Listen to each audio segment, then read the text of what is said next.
അങ്ങനെ ഗൈസ് ഇന്ന് നമ്മൾ ഇറങ്ങിയിട്ടുണ്ട്. നമ്മളിന്ന് കഴിഞ്ഞ പ്രാവശ്യം പോയ സ്ഥലത്തേക്ക് തന്നെയാണ് പോകുന്നത്.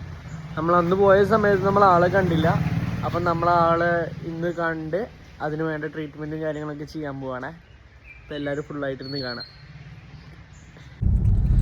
അപ്പം ഞങ്ങൾ രണ്ടാമതും ഇറങ്ങാം കേട്ടോ. അന്ന് അവിടെ പോയി ആളെ കാണാൻ പറ്റിയില്ല. അപ്പോൾ ഇന്നും ഞങ്ങൾ വണ്ടിയിലുണ്ട്. പിന്നെ നമ്മളെ ചേട്ടൻ മുന്നിൽ വണ്ടിയിലുണ്ട്, ബൈക്കിലാണ്. മൂപ്പര് വർക്ക് ചെയ്യുന്നത് കാളികാവ് എന്ന് പറഞ്ഞ സ്ഥലത്താണ്. അപ്പോൾ ഞങ്ങൾ പോണത് ചോക്കാടുമാണ്. അപ്പോൾ ഞങ്ങളിന്ന് പോവാണ്. ആളവിടെ ഉണ്ടാവും എന്നുള്ളൊരൊറ്റ പ്രതീക്ഷയിലാണ് പോകുന്നത്. എന്തായാലും നമുക്ക് പോയി നോക്കാം. ഇന്ന് എന്തായാലും ആളെ കാണണം തന്നെയാണ് ഞങ്ങൾ ആഗ്രഹിക്കുന്നത്. കാരണം ആ മുറി എന്നും സ്പ്രേ അടിക്കുന്നുണ്ട്. പക്ഷേ പെറ്റാഡിനൊക്കെ വെച്ച് കെട്ടി കൊടുക്കണം, അപ്പോഴേ അത് നിൽക്കുള്ളൂ, മാറുള്ളൂ. അപ്പോൾ എന്തായാലും നമുക്ക് പോയി നോക്കാം.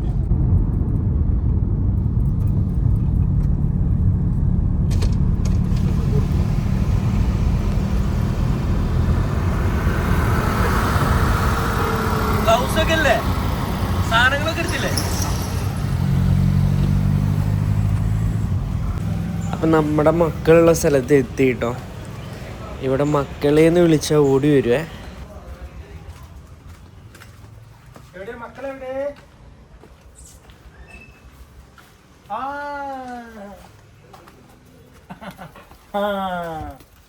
ഇതാ വന്നു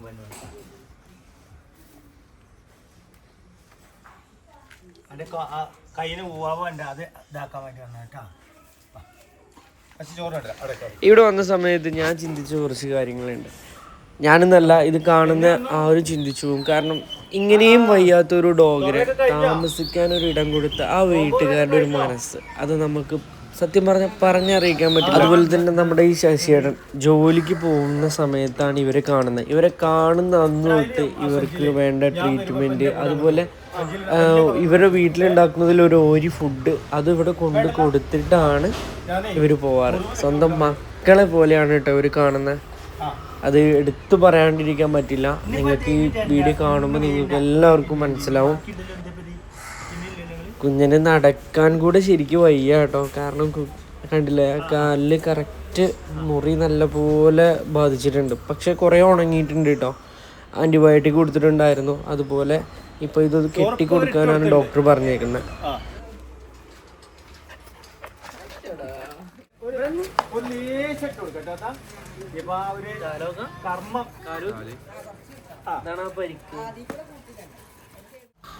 കഴിഞ്ഞ പ്രാവശ്യം വന്ന സമയത്ത് ഇയാളെ കാണാൻ പറ്റിയില്ല, മറ്റേയാൾ മാത്രമേ ഉണ്ടായിരുന്നുള്ളൂ. അപ്പോൾ അവന് അന്ന് ഫുഡ് കൊടുത്തു പോയി.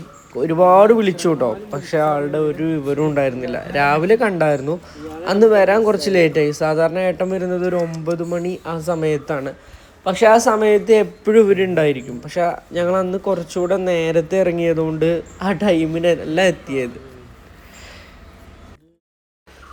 നമ്മുടെ ഏട്ടൻ വണ്ടീൻ്റെ അടുത്തേക്ക് പോയ സമയത്ത് അവരും പിന്നാലെ പോകുന്ന കാഴ്ച കേട്ടോ. അത് തിരിച്ചു വരുന്നതാണ്. അവർക്ക് ചെയ്യേണ്ട മെഡിസിൻസൊക്കെ വണ്ടിയിലാണ്, അതെടുക്കാൻ വേണ്ടി പോയത്.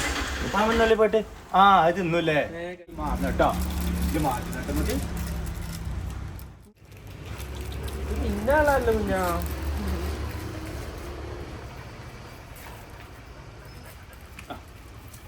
ഇതാണെങ്കിൽ ഒന്ന് വാങ്ങാൻ പറ്റും. ബിസ്ക്കറ്റ് എന്താണെന്ന് വിചാരിച്ചിട്ട്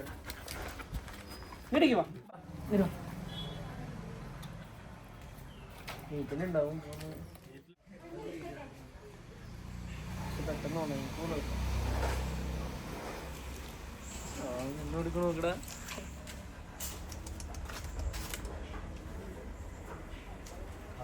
അടിയിലാണ് പ്രശ്നം.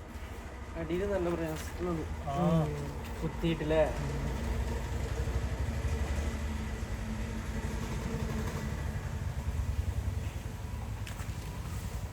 സ്പ്രേ അടിച്ചോ? ഒന്നുകൂടി തുറക്കണോ? അവർ തുറക്കണമെങ്കിൽ ഒന്നുകൂടി തുറക്കാം.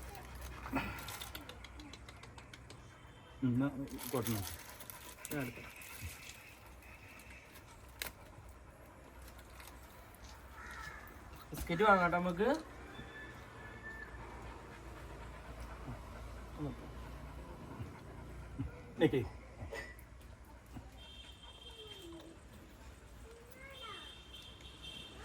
ഓനറിയാതെ കാല് മുറിവും ഉണങ്ങാനാണ് എന്ന്, അതുകൊണ്ടാണ് നിന്ന് വരുന്നത്. സ്പ്രേ അടിക്കാം. സ്പ്രേ അടിച്ചിട്ട് നമുക്ക് അതുകൊണ്ട് നന്നായിട്ട് കെട്ടിക്കൊടുക്കാം.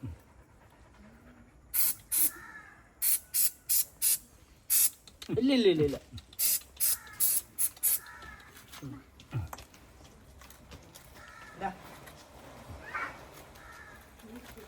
കെട്ടി കൊടുക്കാം കേട്ടോ. ഇനി നമുക്ക് പഞ്ഞി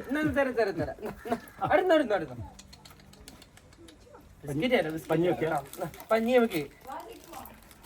വെക്കാം. കുറച്ച് ടിഞ്ചർ കൂടി വെച്ചിട്ട് വേണമെങ്കിൽ പഞ്ഞി വെച്ച് കൊടുത്താൽ മതി.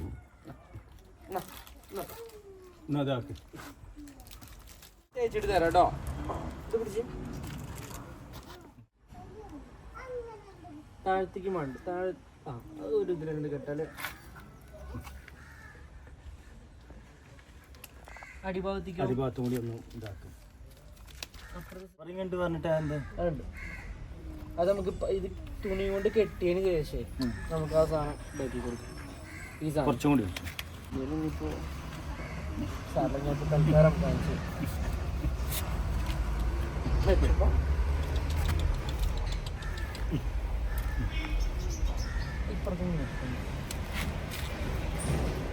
ഇപ്പുറത്ത് സ്പ്രേ അടിച്ചാലോ?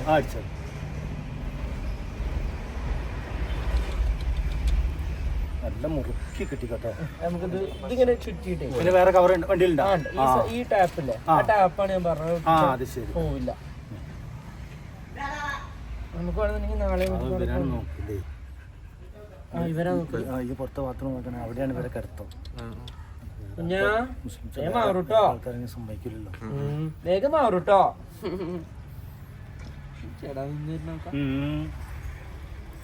എന്റെ അണ്ണി നിങ്ങളെ നമുക്ക് വേണമെങ്കിൽ ഒരു ഓയിൽമെന്റ് കൂടി എടുക്കും. മരുന്ന് കൂടി ഇട്ടിട്ട് നമുക്ക് ഒന്നുകൂടി വേണമെങ്കിൽ നാളെ കൂടി ഡ്രസ് രണ്ട് മൂന്ന് ദിവസം ഡ്രസ് ചെയ്യേണ്ടി വരും. ഡ്രസ് ചെയ്ത് കഴിഞ്ഞാൽ പിന്നെ മാറിക്കും. ഇല്ലേ ആവും മാറാനല്ലേ. ആവും ഇവയെ മാറട്ടോ.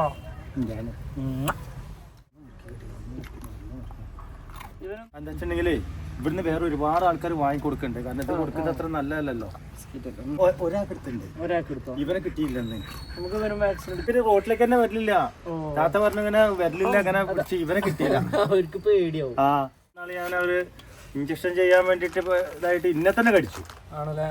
ആ ടേബിളിന്റെ മുകളിൽ കടത്താൻ പറഞ്ഞു ഡോക്ടറെ. പക്ഷെ വെയിന് കൊടുക്കണം. നീ 2 ദിവസം കഴിഞ്ഞ ശേഷം ചെയ്താൽ മതിയല്ലോ അല്ലേ? വേറെ സാധനം നിന്നു.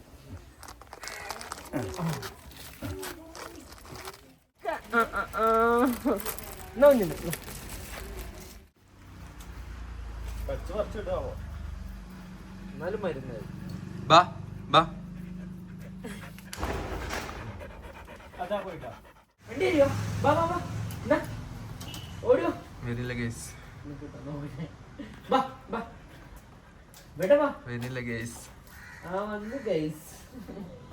അങ്ങനെ മക്കളുടെ മുറിയൊക്കെ കെട്ടിക്കൊടുത്തതേ ഞങ്ങൾ അവിടുന്ന് ഇറങ്ങുകയാണ്. റോഡ് സൈഡിൽ തന്നെയാണ് കേട്ടോ ഈ വീട് എടുക്കുന്ന. അപ്പോൾ ഇതേ 2 മക്കളേന്ന് വിളിക്കുമ്പോഴേക്കും ഓടി എത്തുക. അപ്പോൾ ഇതുപോലെ നിങ്ങളുടെ ഏരിയകളിൽ ഇതുപോലെ ഡോഗ്സിനൊക്കെ വയ്യാണ്ട് കിടക്കുന്നൊക്കെ ഉണ്ടെങ്കിൽ നിങ്ങൾക്ക് പറ്റുന്ന പോലെ സഹായിക്കുക. ഇല്ലെങ്കിൽ നിങ്ങൾ തീർച്ചയായിട്ടും എന്നെ കോൺടാക്ട് ചെയ്യുക. നമ്മളുടെ എല്ലാ സഹകര്യവും ഞാൻ അങ്ങോട്ടേക്ക് ഉണ്ടാവും. അപ്പോൾ അടുത്ത വീഡിയോയിൽ കാണാം. ബൈ.